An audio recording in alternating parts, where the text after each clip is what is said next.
amazing on each little 15 or 20-second maneuver how much stress or how much it takes out of your body. For sure. Wow, I cannot see it doing it for 2 or 3 hours. And now the trick is doing that while, like, we're flying around here and we see the bad guy go underneath us. Well, you roll upside down, you pull back towards him. Meanwhile, while you're doing that, you're keeping your eyes on him. You're looking like this right now. Right. And then you're also moving your fingers around as you look inside your displays to make sure the radar is set up so that you can go after that guy and get a missile shot on him before he can turn around and shoot you, you know? That's just amazing. There's a couple things going on at once besides just the G-forces. Right. We're going to try one more maneuver, and it's the opposite of the Immelman. We're going to roll upside down and pull back down to the horizon, okay? Okay. It's shorter than what we just did, though. It's pretty, it's short in duration, but the same number of Gs, all right? All right. So our nose is already at 12,000 feet. We're going to start up here, and then we'll end up kind of down low. Speed up just a little bit. You all set? Go. All righty. He says go. Breathe. Say hick. Nice job. Keep working. You're doing great. You're doing great. Keep breathing. Done. It was a lot closer that time to going, but oh really? I didn't see anything, but I could just tell my body. Another 2 or 3 seconds probably when I was going there. That's called the split S. It's the opposite of the Immelman. We started at 11,000 feet. We ended up at 8, and we did kind of a turn, a 180-degree turn in the vertical. So we didn't turn sideways, but we did half of a turn straight vertical. No more G's for a few minutes. We're going to relax. Cool, let's relax. We're going to do some fun flying low over that lake out there. Okay. You just hang on and enjoy this part. All right. If you get any pressure in your ears, what I do, probably what you're doing too, is just pinch your nose and blow. I haven't done it yet. Have you not had any pressure in your ears? You might be naturally built for this kind of work. Maybe. Huh. You're doing great with the G's. You're not getting any pressure in your head.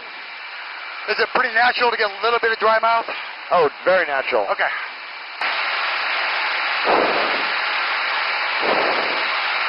Cool. This is fun flying right here. Yeah, it is. You can tell just how fast you're going when you're low like this. Yep. 400 knots? Yeah, 420 knots, so just over 500 miles an hour right here. Oh, cool. It's great, isn't it? Cool.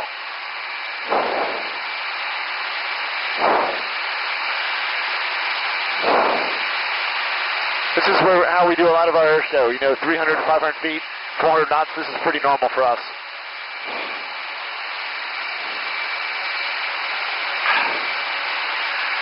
Up close and personal with the ground. And in the military, we train to this a lot because you want to get in below enemy radar, right? So you learn how to fly low and how to be comfortable referencing checkpoints on the ground and all that.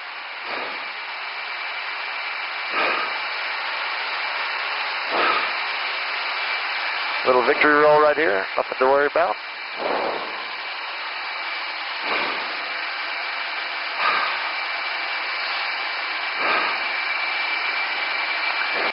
We'll do some upside down flying. Still nothing you need to work too hard at.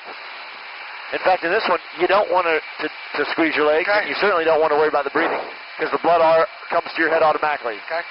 So this is that negative 1G thing that Deo was probably briefing you on. The deal with inverted flight is that most airplanes can't do it for more than a couple seconds, and when I say that, I mean fighters can't do it. We put a special modification in the Blue Angels Hornet so that we can do it for extended periods of time.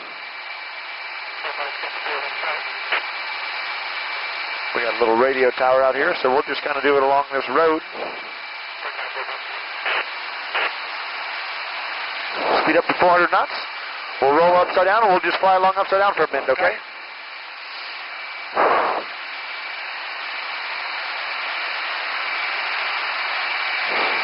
Just hang on to those handlebars. Okay, here we go. And enjoy. You all set? Yep. All righty. So there's negative 1G right there. Cool.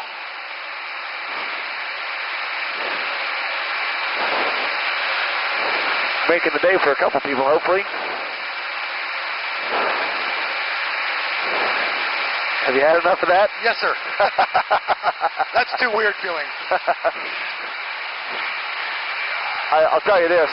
That's equally uncomfortable for you and me. Really? You know, positive G's don't bother me because I do them all the time. But for you, they're a lot of work, you know? Right. Negative G's, nothing you can do. They're just uncomfortable no matter what. It's not like you can be better at being miserable by being miserable more often, if that makes any sense. Yes. Well, now there are two more maneuvers I've got time and gas to show you. One is medium G, the other is high G. We can try the medium G first. I think it's the most enjoyable one, and we start off low. We pull about 5.5 Gs. We go straight up until we're vertical.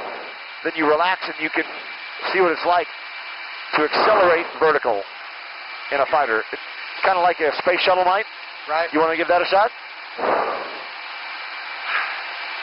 Okay. That's the fighting spirit. This one won't be as bad as even some of the other stuff So we've already I done. have to, will I have to do anything special? Well, you'll do your hick. Okay. Yep, you'll do that. We'll get set up back here, point in the right direction. What we'll do, we'll start at 500 feet. I'll pull the nose up about 5.5 Gs until we're straight vertical. I'll say, hey, Rick, relax, and then make sure you look left and right, because the greatest part about this is seeing what it looks like out to the sides when you're going straight up. Okay. This aircraft right now weighs about 28,000 pounds because we burned some of the gas, but we've got 32,000 pounds of thrust. So when I push the afterburners in, you'll actually feel us start to accelerate upwards. Okay. All right. We're at 320 knots. We're speeding up. We're going to drop one down to 500 feet. We'll shoot right through that little cloud bank there, right above us. Oh, man.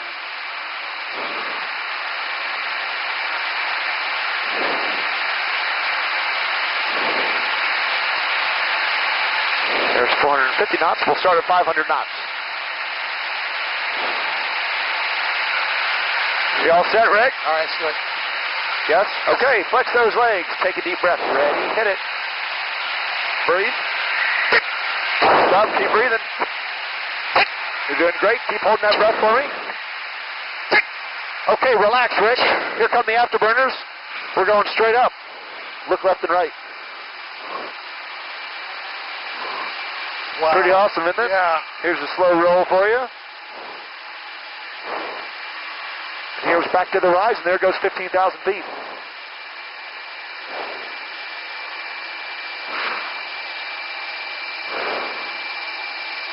Right side up at 16K, 240 knots. Phenomenal, isn't it? Yeah, it is. There's our lake down there on the left that we were flying over 200 feet a few minutes ago. Yes, sir.